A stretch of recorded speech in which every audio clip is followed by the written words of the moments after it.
पूर्णिया, कटिहार,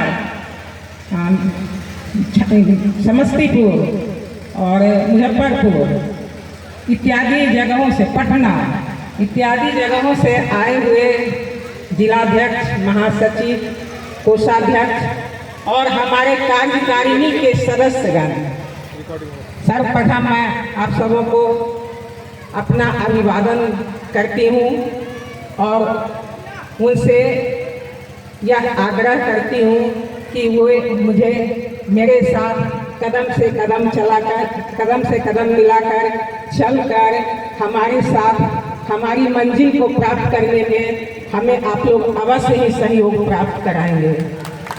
आप लोगों के द्वारा मेरे कंधे पर जो जिम्मेवारी सौंपी गई, आप लोगों ने मुझे उस लायक समझा कि मैं इस जिम्मेवारी को संभाल लूँगी, इसीलिए आप लोगों ने उस जिम्मेवारी को मेरे कंधे पर डाला।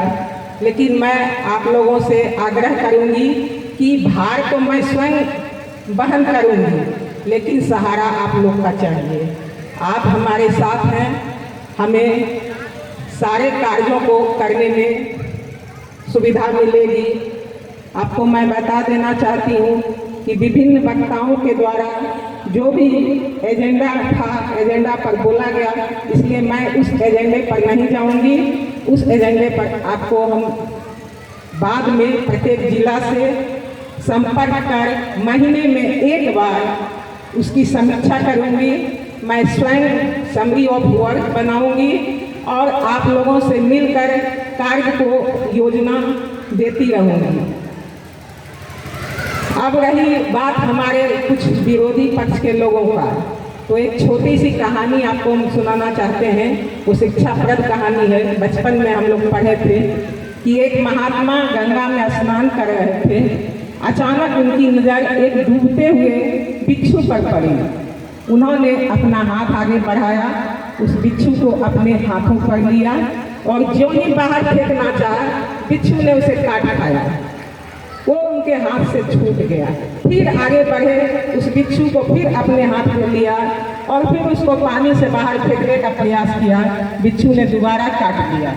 इस तरह से कई बार जब बिच्छू ने महात्मा के हाथों को काटा, लेकिन अंत में महात्मा सफल हो गए और बिच्छू को पानी से बाहर निकाल फेंके। किनारे में बैठा एक व्यक्ति बहुत गौर से इस बात को देख रहा था, तो उस महात्मा से पूछा कि आप बाबा ये बताइए कि वो बिच्छू आपको बार बार काट रहा था और आप बार बार उसको अपने हाथों में ले रहे थे और अंत में उसकी जान आपने बचा दी, ऐसा आपने क्यों किया?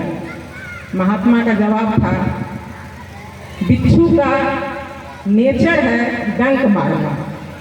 वो अपने नेचर के अनुसार काम कर रहा था, वो अपने स्वभाव के अनुसार काम कर रहा था और महात्मा का स्वभाव होता है रक्षा करना, और मैं अपने स्वभाव का काम कर रहा था।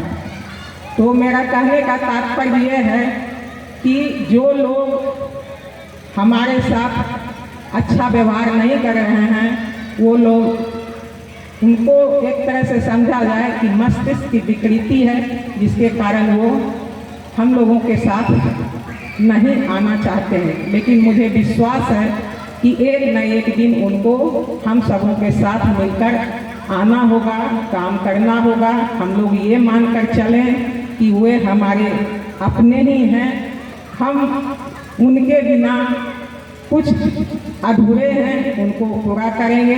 क्योंकि मुझे जहाँ तक याद है कि दूसरी बार जब कौशल बाबू जीत कर आए थे, तो सबसे पहले उन्होंने रूठे हुए को मनाया था और मना करके आज जो इतनी बड़ी संख्या में लोग जमा हुए हैं, यह उन्हीं का देन है, ये उन्हीं की कमाई है।